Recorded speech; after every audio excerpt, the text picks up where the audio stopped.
Hi, everybody. Welcome to another fabulous episode of the Killer Author Club. Tonight, we have the one and only Robert Dugoni joining us to talk about all the newest installment of his Kira Duggan series. I don't know if it's Duggan or Dugan. I meant to ask that. Okay, Robert, is it Dugan or Duggan? I say Duggan. Okay, thank you. Okay, the Kira Duggan series. We have tons to talk about, so grab your cocktail and your list of questions like that one for Robert, and we will see you on the flip side. Welcome to the Killer Author Club. 3 best-selling authors talking about killing, of the fictional kind, with the best thriller and suspense authors in the business. Killer conversations, killer cocktails, and killer guests, with your hosts, Kimberly Bell, Heather Gutenkopf, and Kara Ruda. This is the Killer Author Club.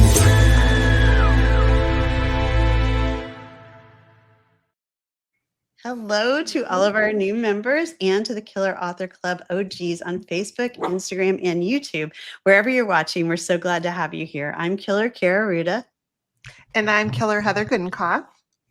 I'm Killer Kimberly Bell. And we're so excited to have Robert Dugoni here with us tonight talking about his new book in the Kira Duggan series, Beyond Reasonable Doubt. Like always, we've got tons of killer fun planned for you tonight. And speaking of fun, how about some fun in your inbox? We have a monthly newsletter now, only once a month. We won't bug you with anything else, promise. So if you'd like to be the first to know about our killer breaking news,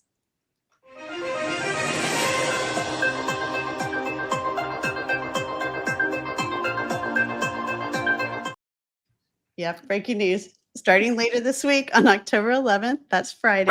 No, you can catch your favorite killers in audio form. That's right, we're launching the Killer Author Club podcast, which includes all your favorite elements from our live episodes, killer interviews and cocktails, and independent bookstores, plus some killer extras and bonus content, a podcast exclusive after show where we talk about, well, everything starting tonight with Robert. So make sure to check his podcast, which will drop on Friday, for the Killer Postmortem. Links to listen are live on our Killer Author Club website. And while you're there, make sure to sign up for the newsletter. All right, but first, Killer Robert is in the house, and you know the drill. Drop your questions in the comments section so we can ask as many as we can of our killer guests. In the meantime, Heather, would you do the honors and introduce our guest? I would love to. Robert Dugoni is the critically acclaimed New York Times, Wall Street Journal, Washington Post, and Amazon charts bestselling author of the Tracy Crosswhite Police Procedural Series, the Charles Jenkins Spy Series, the David Sloan Legal Series, the Kira Duggan Legal Series, and several standalone novels. His books are sold in more than 25 countries and have been translated into more than 30 languages. He lives and writes in Seattle, Washington. And you can find more about Robert at www.robertdugoni.com. Congrats, Robert, and welcome to the Killer Author Club. Thank you. Thank you for having me. It's a pleasure. Yeah, we are so excited. We have so many questions about Beyond Reasonable Doubt and so much more. But can you give us a start by giving us a little brief summary of what the book's about?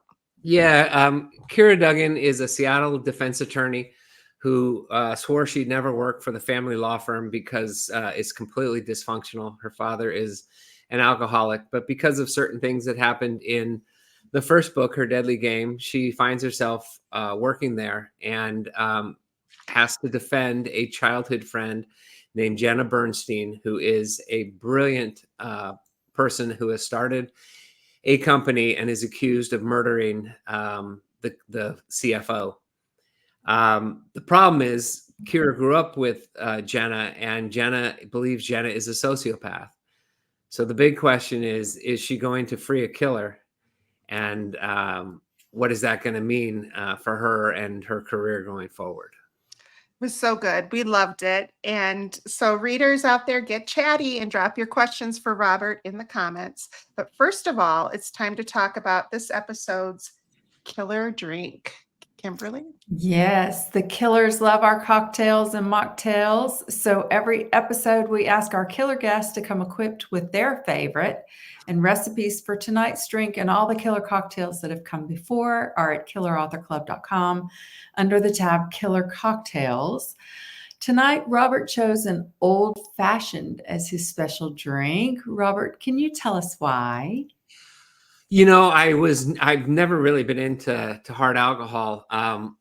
But I had a horrible, horrible thing happen to me about 4 years ago, which was I suddenly developed a beer allergy.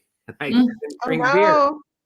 So when I went out, I would have a Jameson's or, something, but I didn't really necessarily like the taste. Anyway, fast forward, I'm at a bar at the club I belong to that I golf at, and there's a young guy there who's the bartender named Andy Sakai, and he said, "I'll make you a drink you'll like." And he made this old fashioned, but he makes it a little bit sweeter than you'll get it in some places, which I like. I don't like that hard taste, and so I kind of got that kind of became my drink of choice. I love it. Well, cheers. Yeah. I'm drinking water tonight. But cheers. All right. The Killer started the Killer Author Club 2 years ago so that readers like you can interact with some of the best suspense and thriller authors in the business. Our fall lineup includes superstars like Geneva Rose, Jeffrey Deaver and Isabella Maldonado, Patricia Cornea. Well, that's right, she's back. Benjamin Stevenson, and so many more. For dates, times, and past episodes, surf to thekillerauthorclub.com. But tonight, we're here to talk about Beyond Reasonable Doubt, Robert's second book in the Kira Duggan legal thriller series. Kirkus Reviews said, a cunning masterclass in why you should always trust your lawyer and what it'll cost you if you do. Early reviews from readers on Goodreads include crack. That's the sound of Robert Dugoni hitting it out of the ballpark with Beyond Reasonable Doubt. I love that one. Robert can do no wrong in my eyes. I have yet to read a book by him that I haven't enjoyed, and Beyond Reasonable Doubt is no exception. All right. So, Robert, you're obviously a brilliant and accomplished killer. Now we need to know your answer to the killer question, which is, how do you kill? Oh God, can I be perfectly honest? Please. Please. Yes. I really have a problem. You will rarely ever see a murder on the pages of any of my novels, especially my latest novels. Because it does kind of freak me out. You all know this probably. You know that life imitates fiction. So I have a daughter, and I won't write a book where about a young woman in peril or a child in peril. I can't even read those books anymore. So mine tend to be sort of off stage a little bit, and I don't get into the gory details. It's hard. It really is can be a little unnerving. One of your questions, one of your viewers asked, who gets into your head the most? Well, for me, it was Jenna Bernstein, because I met, especially when I was practicing law, I met sociopaths. I know they were sociopaths, and they are scary, scary Yeah. people. Yeah, she's chilling. Yeah. Let's talk about Jenna. I mean, she is frightening because she, is this young woman who is very smart, brilliant, really.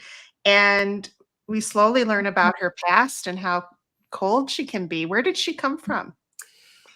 Well, sort of a little bit of a mix of some of the people that I dealt with. When I did practice law, there was one guy that was basically ripping off churches, telling them that he could build their church of their dreams, and the guy was just a liar. And so just sort of different experiences. And basically what I've been told through talking to psychiatrists and psychologists is, they are incredibly bright people, and that's one of their biggest characteristics, because they believe that everybody else sort of, if they're too stupid to not get taken, then they deserve to be taken. I mean, that's sort of the attitude.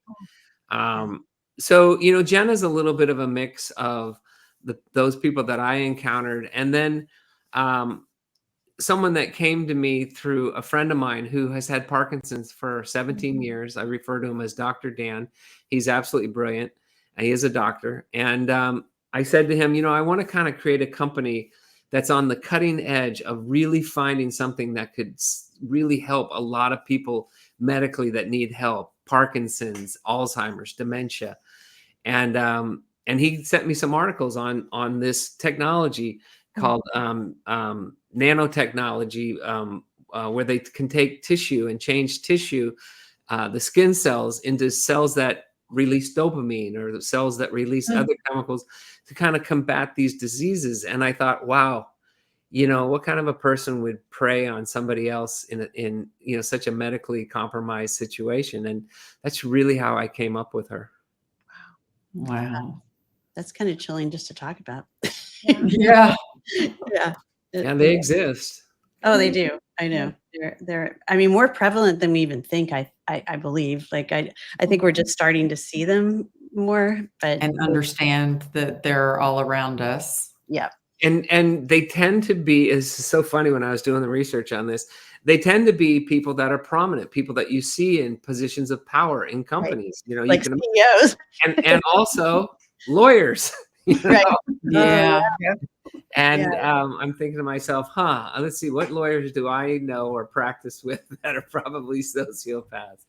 But it's frightening. They're most of the police officers and detectives I talk to tell you that crimes tend to solve themselves a lot of times because most of the criminals are just so stupid and make such stupid mistakes. But these are people that are highly intelligent, and I think that's really the scariest part. And they don't really care. They don't care about anybody but themselves. So they will do whatever it takes to protect themselves and get away with what they're doing.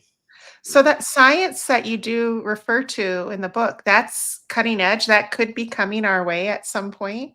Yeah, they're doing it now at a university in Ohio. And basically it's in the phase where they're just applying it to rats. And what they're doing is they're using it to heal wounds.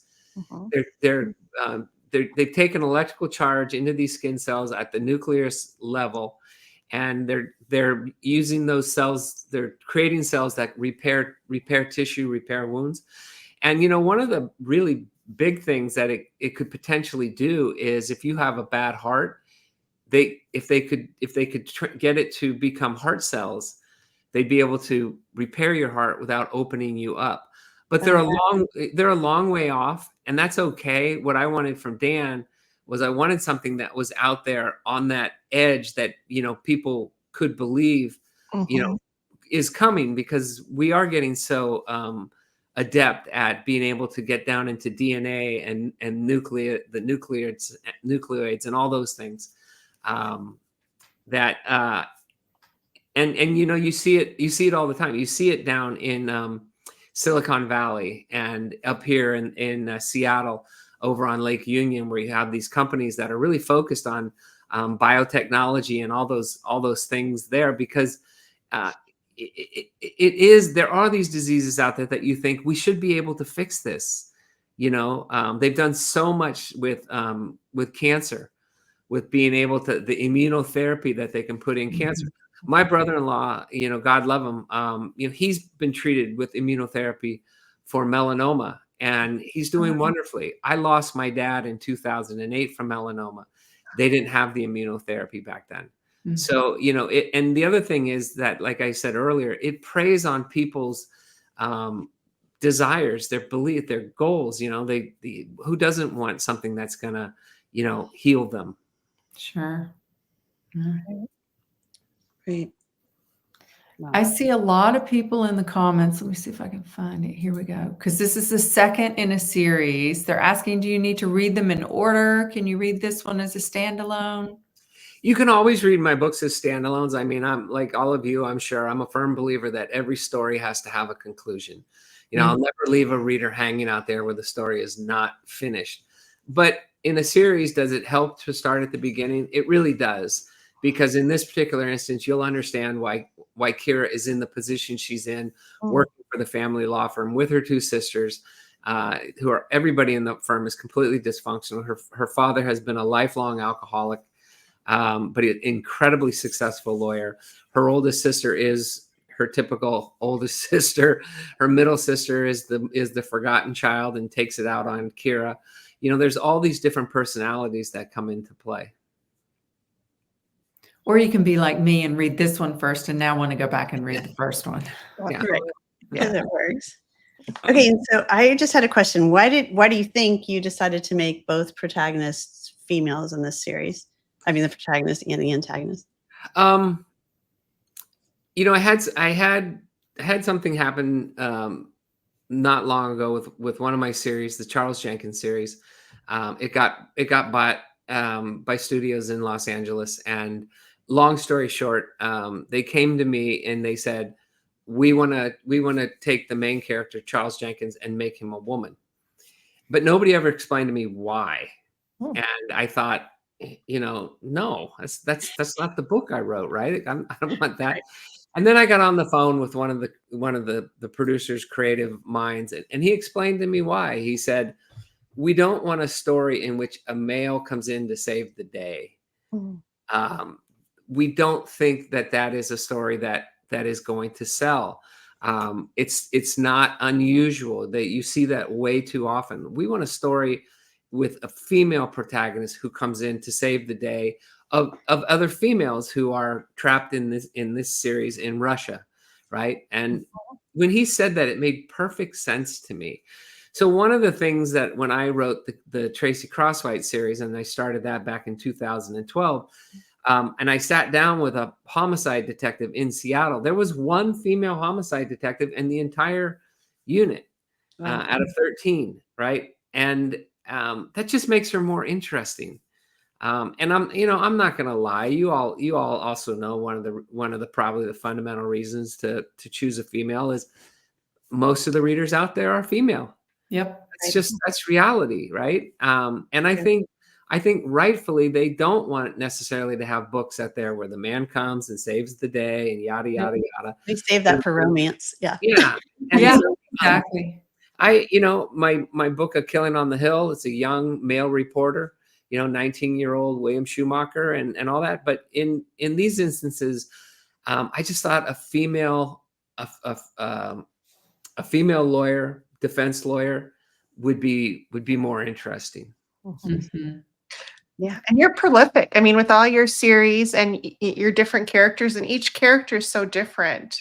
But I think what we found is like the themes that you discuss throughout all your books have to do with loss, family, love. Why do you think those ideas permeate your work? I think to a certain extent, we write about sort of what we know, what we've experienced, what we've been through. I come from a wonderful family. I have 9 siblings. I have 48 something nieces and nephews. It's a big family. It's a wonderful family. But my mother, God love her, she's 92. Her family, her father was an alcoholic. He was a dentist, and he was an alcoholic, and he was, she used to work in his office, and she used to be the one person that would have to go out in the waiting room and tell everybody, I'm sorry, Dr. Brannick is not feeling well. Can you all reschedule? And he'd be in the back, moaning and yelling because he'd been out at lunch drinking. And so I saw what that did to my mom, and I saw what that did to some of my mom's siblings. And it was just, I saw it at family occasions when my grandparents were still alive, and they'd come down and my grandfather would get out of the car and trip on the curb, and you could just see the pain in my mother, what hurt her the most.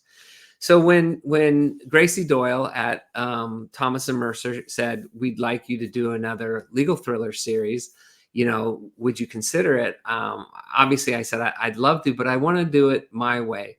I don't want it to be a straight legal thriller. I want there to be police procedural aspects in it, and I want there to be family dynamics. Mm-hmm. And they were totally on board with that. And that's one of the reasons why I wrote this in the way that it did, because it has a little bit of all three. Yeah, that's really smart. I think that it gives it so much heart to the action. So you've got the pacing that's really fast, but you also have heart to this. And speaking as a female reader, that's my favorite kind of books, the ones that combine like the thriller aspect with the heart. And the other thing I think that's important is understanding that we are all not just what we do for a living. Right. I can remember, I'll never forget this. I was helping a woman try a case, female attorney try a case. And one day I went into her office and she just looked just looked completely worn out. She just looked completely like, oh my God, what? And I said, what can I do to help? What can I take some of this off your plate? And she looked at me and she said, I just don't know what I'm going to make for dinner tonight. Oh, That's the worst decision of the day, She had, too. she had a family at home, right? It wasn't just a lawyer. She was a mom. She was a wife. She had all these things that she had to deal with. So one of the things that I have to be careful of when I'm writing these books is you don't just have one case as a lawyer. You have multiple cases, and those cases don't stop simply because you're in trial. And life doesn't stop simply because you're busy in trial. I remember another case where I was taking a deposition, and the attorney representing the person I was deposing was putting together a car, a little tiny wooden car. And I said, what are you doing? And he said, oh, my son's got a soapbox derby on Saturday and I forgot to help him build a car. So he was doing it in the deposition, and it's reality, we all have all these other things going on in our lives, relationships, and when there's a problem, it impacts all of our life. Yep. and you really highlight that with Kira's story, because she's wanting to get off on her vacation, and she gets called into this big case, and then she of course has issues with her father and his struggles as well. So you wave that beautifully throughout the story. Right. And so, how long have you been in Seattle? You were down in LA before practicing? No, I was in LA a little while when I went to law school down there. And before I went to law school, I wrote for the Los Angeles Times for a small period of time. And that was back in, I want to say 1987, 1988. And even then LA was crowded, but you could still get around. And, for a 22-year-old, living down in Los Angeles in Manhattan Beach, I mean, it was like vacation, but it was hard. I grew up in the Bay Area. I grew up in Northern California. Okay. And my wife and I sort of had this agreement when we got married that I would get her home to Seattle, where she was born and raised, at some point. And so when I finally went to my partners and said to them, I want to take a sabbatical. I've always wanted to be a writer. It's what I've always wanted to do. And I'm not getting any younger. I really want to give this a shot. They were very understanding. They weren't pleased with it, but they were very understanding. And so we moved to Seattle in part because our son Joe had been born. And Joe was the first grandchild on my wife's side. He was like the 24th grandchild on my side. So my mom and dad were sort of done with the whole thing. We had a baby. Okay. Yeah. So we had help. We had help. That's nice. Yeah. I love it. Really nice. All right. So Renee is also asking, because you were talking about your daughter before, does your daughter read your books, and does she enjoy writing? My daughter is really talented. She's very good at graphics and all those kinds of things. She's very artistic. I don't know, at 23 years of age, with everything going on in her life, I know for myself, trying to sit down and write a book, I think that would have been extremely difficult for me to do. People have asked me all the time, and I don't know if you all get this as well. They'll say, how come most writers, their first book isn't published until they're like 40? Yeah. They're very rarely do you see a 22-year-old, 23-year-old, Greg Hurwitz, I can think of, Lisa Gardner. Those two I can kind of think of where they're young. And, my answer is, what would I have said at 22 years of age? Yeah. I mean, I didn't know anything at 22 years of age. I hadn't been really in probably a serious relationship. I certainly didn't have kids. I didn't have to go through the trials and tribulations that life puts on all of our backs. And I think that's when you start to really understand who people are and why they are the way they are. I just think it takes time. Agreed. And it's also a money thing, because in the beginning, nobody pays you. You have to write a book before somebody will buy your book. So yeah, that's right. Absolutely. But you took that leap of faith, and that's awesome. And look where you are. Yes, exactly. I know. Yes. All right, Heather. Yeah, well, we could go on all evening, but now we are ready for the killer giveaway. So Robert is giving away 2 hardcover copies of Beyond Reasonable Doubt. So thank you for that. So it will be for two US viewers. It doesn't matter if you're watching us on Facebook or Instagram or YouTube. We scour the comments everywhere we stream. But please make sure to give us a shout out about where you're from. So the question is, for a chance to win this, in which Pacific Northwest city does Robert live? So drop your answer in the comments and we will scour them for 2 winners. What could it be? What could it be?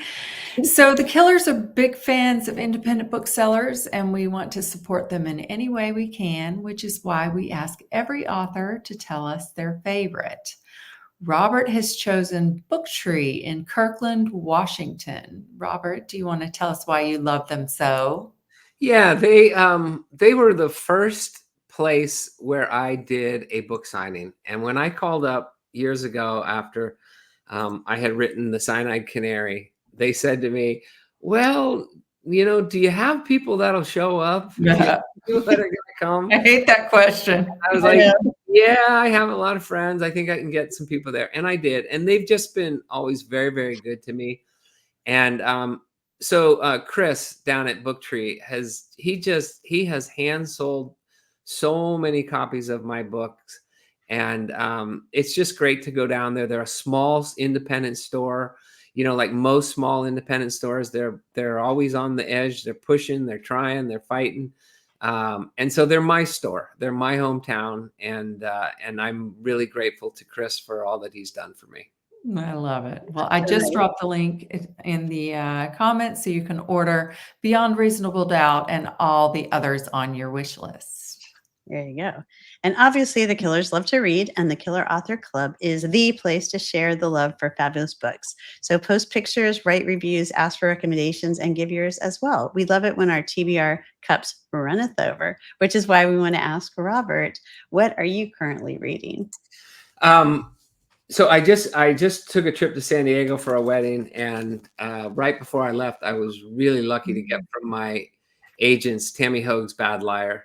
So I am, just sort of getting into it now, but it takes place down in the bayou, and she's just really talented. So I'm really looking forward to getting deep into it. Oh, She's one of my favorites. I'm looking forward to that too. So good. All right. And speaking of amazing reads, we have 2 new ones to add to your TBR. First, check out Dangerous Play by Elise Hart Kepnes. And her character, Kate Green, is back on assignment covering women's Olympic soccer, the story she hopes will reestablish her career. She just didn't expect that story to involve murder. It's a really good book. I've read it, and it's really good. And also, we have The Murderess by Lori Notaro. What unfolds in this work of true crime fiction is a collection of jealousy, drug addiction, insanity, rage, and inescapable choices. At its heart, a condemned and tragic mystery woman whose trial and its shocking twist will make history. Lori is giving away 3 copies of The Murderess, and Elise is giving away 3 copies of Dangerous Play to lucky US viewers. Drop a comment if you'd like to be entered to win either of these books or both of them. And remember to tell us where you're from. Good luck. Oh, and don't forget to check out the Killer's latest books. Heather's latest, Everyone is Watching, is Big Brother Meets Clue and a reality show gone wrong. And Kara's The Second Mrs. Strom is set in Paris and has the tagline, A Successful Marriage is Built on Lies. Ooh. And go ahead and order the next in the series, What the Nanny Saw, out in November. And Paris is always a good idea, and so is Kimberly's The Paris Widow, about a dream vacation gone horribly wrong. And so membership has its privileges. So if you're on Facebook, check out our private members only group called the Killer Author Club, where all the killer magic is found, like giveaways. And every episode, the killers choose a name from the hat to win a piece of swag: t-shirts, mugs, candles, totes, hats, all of which can be found at killerauthorclub.com.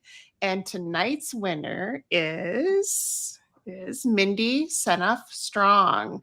So congratulations to Mindy. Drop the Killers a note, and we will get that killer swag right off to you. And folks, if you'd like to throw your hat into the ring to win some swag, all you need to do is become a member of our Facebook group. Link is coming up in the comments. Awesome. Well, so Robert, we have some excellent news. You survived the Killer Author Club. Woohoo! It was close, but you made It was close. Thank you. Yeah, Thank it you. was close.